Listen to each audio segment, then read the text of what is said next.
La sincronización espontánea con el habla revela mecanismos neuronales que facilitan el aprendizaje del lenguaje.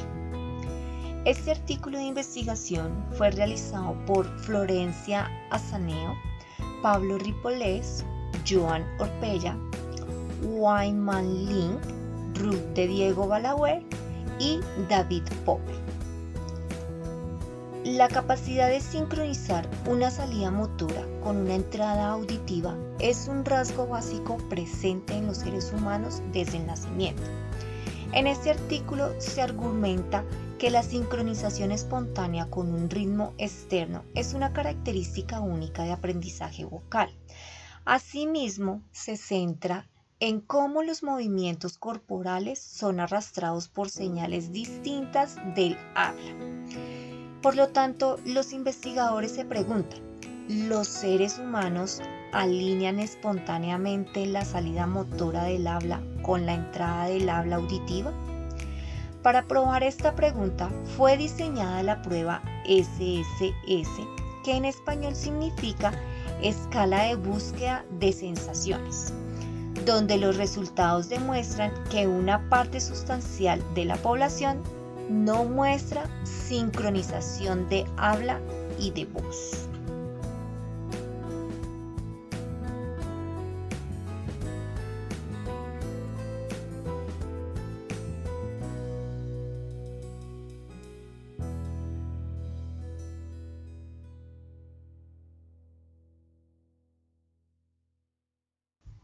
Para el desarrollo de esta investigación se organizaron 5 cortes. En el primero participaron 84 personas que hicieron la prueba SSS, 32 hombres en edad media de 28 años y el rango de edad fue de 19 a 55 años. A partir de esto se obtuvo un subgrupo de 37 sujetos de 18 hombres entre edad media de 30 años y el rango de edad fue de 21 a 55 años. Fueron sometidos a protocolos magnetoencefalografía MEG y resonancia magnética ponderada por difusión DWMRI. La sesión MEG tuvo lugar al menos 4 días después de la sesión de DWMRI. Ambos protocolos se complementaron dentro de un mes después de la prueba SSS. El segundo corte fue de 44 individuos, donde había 11 hombres de edad media de 21 años. El rango de edad fue de 19 a 31 años. Se completó la prueba y la tarea de aprendizaje de palabras. En el caso del tercer corte participaron 62 personas. Se completó la versión acelerada de la prueba SSS. 7 participantes fueron retirados porque hablaron en voz alta en lugar de susurrar o dejar de susurrar por periodos largos superiores de 4 segundos. Se analizaron los datos de 55 participantes, 19 hombres de edad media de 23 años y el rango fue de 18 a 36 años. Los 2 cortes adicionales fueron de 200 y 100 participantes. Esta prueba se realizó en versión línea regular y acelerada, de las cuales se retiraron 56 participantes del grupo regular y 40 del grupo acelerado, porque no cumplían con las condiciones óptimas en sus grabaciones. Al final, los participantes que se sometieron a estos análisis para la prueba regular fueron 80 hombres de edad media de 34 años con un rango de edad de 19 a 55 años y para el caso de la prueba acelerada fueron 60 personas, de los cuales 37 hombres de edad media de 35 años con el rango de edad de 19 a 51 años.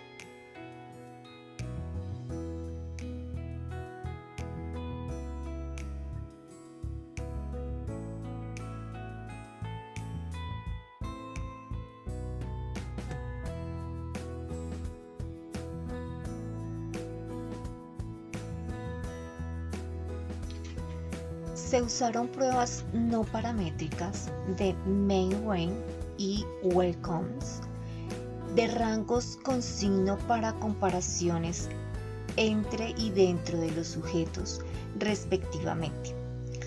Fueron controladas las comparaciones múltiples mediante el uso de la correlación FDR. La única excepción fueron los análisis de materia blanca TDSS, que utilizaron una correlación de FW basada en la mejora de grupos sin umbral y una prueba de permutación no paramétrica. Se usó correlaciones de rango de Spearman no paramétricas para evaluar la relación entre las variables. Los tamaños del efecto se calcularon utilizando correlaciones de rango biserial que pueden leerse como un coeficiente de correlación de Spearman 36. En este estudio, todos los tamaños del efecto están por encima de 0,36, lo cual significa que es favorable, ya que supera a la evidencia desfavorable en el 68% y un 32%. La recopilación y el análisis de datos se realizaron sin conocer las condiciones de los experimentos para las pruebas de comportamiento, pero no para los análisis de MEC y estructurales, ya que los sujetos ya habían sido divididos en sincronizadores altos y bajos y el orden de presentación de los estímulos fue aleatorio para todos los experimentos. Con más de un estímulo se realizaron estas pruebas.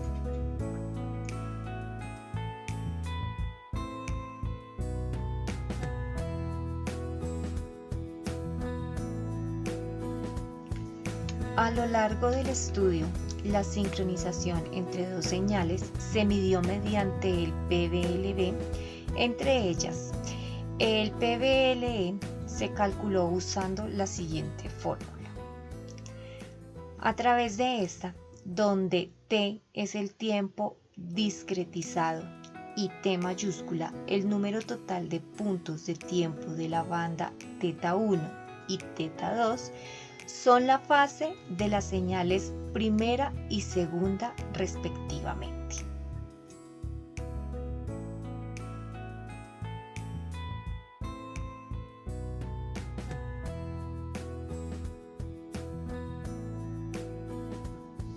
La prueba se realizó en una cabina de aislamiento acústico, donde los participantes se sentaron al frente de un computador con un micrófono cerca de la boca y realizaron los siguientes pasos para desarrollar el experimento. Primero, se realizó el ajuste de volumen. Los participantes escucharon el tren de sílabas aleatorias reproducidas mientras susurraban ta y aumentaron el volumen de audio hasta que no pudieron percibir su propia voz. Para el segundo paso, que es la repetición constante, fue transmitido a través de los audífonos un audio con una repetición continua de la sílaba ta durante 10 segundos. Esta grabación fue realizada por una mujer con una duración de 222 milisegundos y enlazada para producir una velocidad de 4,5 sílabas. Posterior a ello, se pidió a los participantes que susurraran ta al mismo ritmo durante los 10 segundos. Este ejercicio se realizó con la frecuencia deseada por el participante, ya que en investigaciones anteriores demostraron que la sincronización con una estimulación externa ocurre cuando existe una estrecha coincidencia entre las frecuencias internas y externas. Para el paso 3 fue la percepción de sílabas. Los participantes prestaron atención al flujo rítmico de sílabas mientras susurraban constantemente ta. Después de la presentación, tenían que indicar si se presentó un conjunto determinado de sílabas. Para cada ejecución fue seleccionada al azar 4 sílabas objeto de un grupo de 8. La mitad de ellas eran parte de la secuencia. Es importante destacar que no se indicó explícitamente a los participantes que sincronizaban con el audio externo. De acuerdo a las instrucciones dadas, la tarea consistía en recordar correctamente las sílabas y la articulación ta. Tenía como objeto aumentar la dificultad de la tarea. Con este estímulo se vio focalizada la atención al audio, mientras que el objetivo de la tarea permanecía a la sincronización implícita. Un subconjunto de participantes seleccionados al azar completó un paso adicional al final de la tarea de percepción de sílabas. Durante este paso y susurraron constantemente ta durante 1 minuto mientras escuchaban ruido blanco, condición sin ritmo. Por último, los participantes diligenciaron un formulario indicando edad, género, experiencia musical e idioma hablado.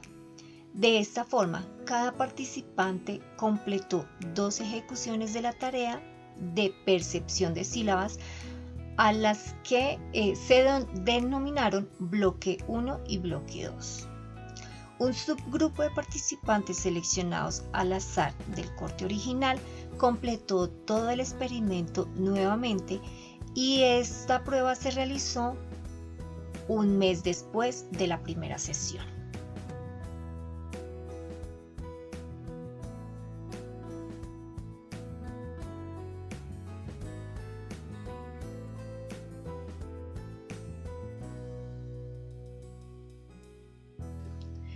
El protocolo para la versión acelerada fue el mismo que se usó para la prueba SSS regular. Los estímulos fueron modificados. Aumentó progresivamente la velocidad de las sílabas de 4,3 a 4,7 por segundo, utilizando pasos de 0,1 sílabas por segundo. Cada ritmo se mantuvo constante durante 60 sílabas, con excepción de la última, que permaneció constante hasta el final del audio. Se estableció en 70 segundos. En la versión normal de la prueba, cada participante completó 2 bloques. Una vez terminada la prueba, indicaron si percibieron un incremento, disminución o, por el contrario, no hubo ningún cambio en el ritmo de las sílabas. En cuanto a la versión de velocidad establecida para la prueba SSS, se calculó el PLD entre las envolventes de las expresiones producidas y la señal de entrada.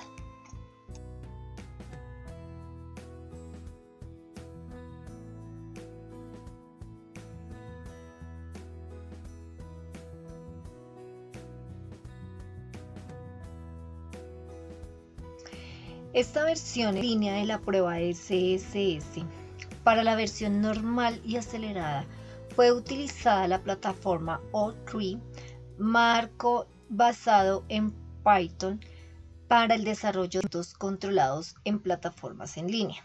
La versión online siguió estructura que en la presencial. Tuvo ajustes de audio, repetición constante y percepción de sílabas. Pero con algunos se incluyó una fase de prueba de micrófono antes de la fase de ajuste de volumen, y varias restricciones se colocaron para garantizar que los participantes realmente hicieran el ejercicio. La mitad de los participantes que completaron la versión en línea de la prueba SSS también realizaron una prueba de percepción del ritmo, mientras que la otra mitad realizó una evaluación de la producción del ritmo. Para la tarea de producción, los participantes repitieron el paso del ejemplo de repetición constante y fue indicado que continuaran susurrando ta al mismo ritmo durante 1 minuto mientras escuchaban ruido blanco.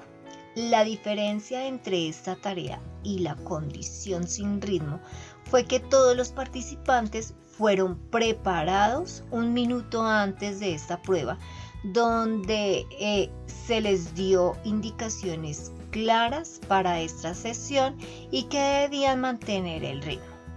Esto se realizó después de la prueba SSS.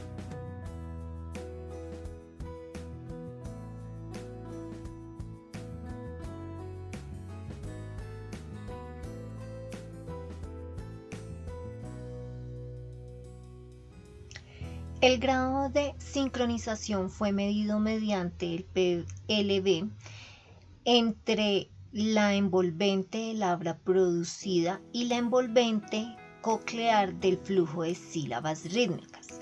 Los resultados de todas las ventanas de tiempo se promediaron dentro de cada presentación de estímulo, proporcionando un PLB por bloque. Se calculó la correlación de rango de PLB-Spearman dentro y entre secciones. Para los bloques dentro de la sesión, se calculó la correlación entre el PLB de cada bloque. Para el cálculo entre sesiones, el PLB medio entre los bloques para la primera sesión se correlacionó con el obtenido para la sesión completada 1 mes después.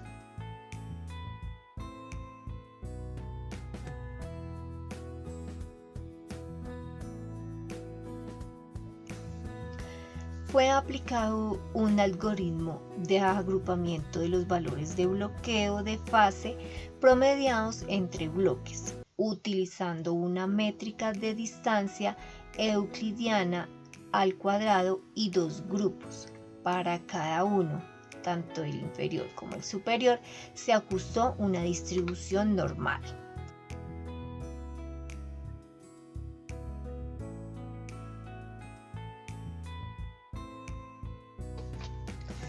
Fue calculada la transformada discreta de Fourier para la envolvente de la voz producida para cada bloque sin ninguna ventana.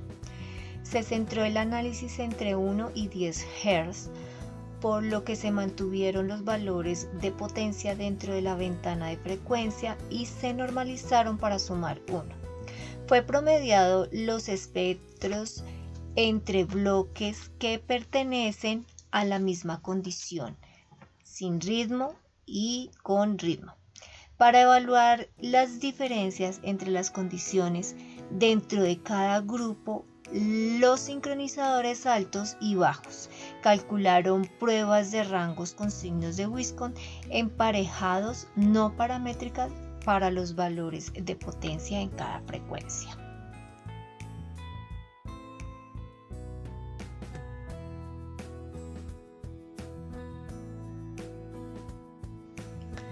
La sincronización espontánea del habla revela una distribución bimodal. Los sincronizadores altos ajustaron su producción para estar en fase con las sílabas percibidas, mostraron un pico pronunciado en el ritmo de sílabas, lo que indica una alta estabilidad en el mantenimiento del ritmo. El grupo de baja sincronía fue menos estable y exhibió un pico más amplio.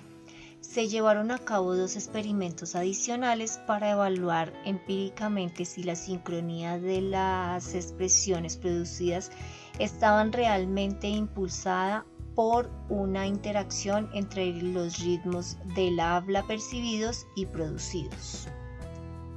En primer lugar, un subconjunto de los participantes completó un bloque adicional de susurros ta mientras escuchaban ruido blanco, condición sin ritmo.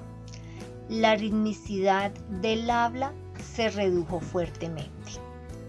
En segundo lugar, un nuevo corte de participantes completó una versión modificada de la prueba SSS, en la que la tasa de sílabas percibidas aumentó gradualmente. Este resultado proporciona evidencia adicional convincente de que un subgrupo de la población puede adaptar un ritmo producido o percibido. Estos hallazgos combinados respaldan la conjetura de que los participantes exhibieron dos comportamientos cualitativamente diferentes, mientras que la sílaba del habla de los sincronizadores altos fue arrastrada por la frecuencia del habla auditiva externa. Los sincronizadores bajos no mostraron interacción entre los ritmos del habla producidos y percibidos. De acuerdo con los hallazgos, se plantea la siguiente pregunta. La agrupación clara basada en el paradigma conductual sencillo refleja propiedades neuronales y consecuencias conductuales que tienen una relevancia más amplia. Estos datos de comportamiento invitan a la hipótesis que las diferencias cerebrales funcionales y o estructurales subyacen a la segregación en sincronizadores altos versus bajos. Para abordar esta pregunta fue necesario realizar un experimento de magnetoencefalografía MEG y resonancia magnética ponderada por difusión DWMRI para adquirir datos neurofisiológicos y estructurales. Los resultados conductuales, neurofisiológicos y neuroanatómicos combinados revelan un fenómeno fundamental, mientras que algunos individuos se ven obligados a alinear espontáneamente su producción de habla a la entrada del habla, otros permanecen inmunes al ritmo externo. El patrón de comportamiento que se ha descubierto correlaciona características neurofisiológicas y estructurales dentro de elementos claves de la red cerebral del habla, incluidas las áreas de producción circunvolución frontal inferior, las áreas de percepción corteza auditiva temprana y la sustancia blanda que conecta las regiones auditivas y motoras. La capacidad de hablar depende de una red audiomotora ampliamente distribuida y altamente interconectada. En resumen, la prueba SSS, que aprovecha las diferencias individuales que resultan predictivas de la sincronización audiomotora, la función neurofisiológica, la anatomía del cerebro, el desempeño en una tarea de aprendizaje de palabras y el uso de una prueba de este tipo puede ayudar a caracterizar mejor el trabajo individual, lo que conducirá a nuevos descubrimientos relacionados en el proceso del habla y el aprendizaje del lenguaje.